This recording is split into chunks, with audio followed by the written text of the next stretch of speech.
Members of the royal Nigerian family were in Lexington for a special presentation this week.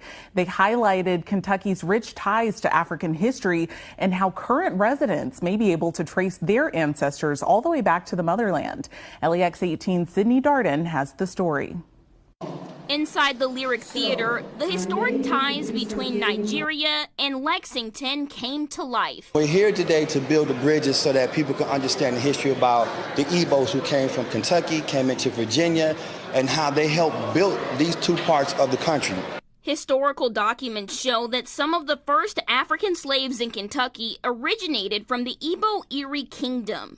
In 2018, current King Eze Chukwuemeka ERI held a traditional cleansing of the stigma of slavery here in Lexington. Today, he and his family returned to encourage black residents to learn where they came from and find their roots. This gives us a good segue to start opening up for our people to start learning who they are. A mission that's taken them from Africa to America and beyond.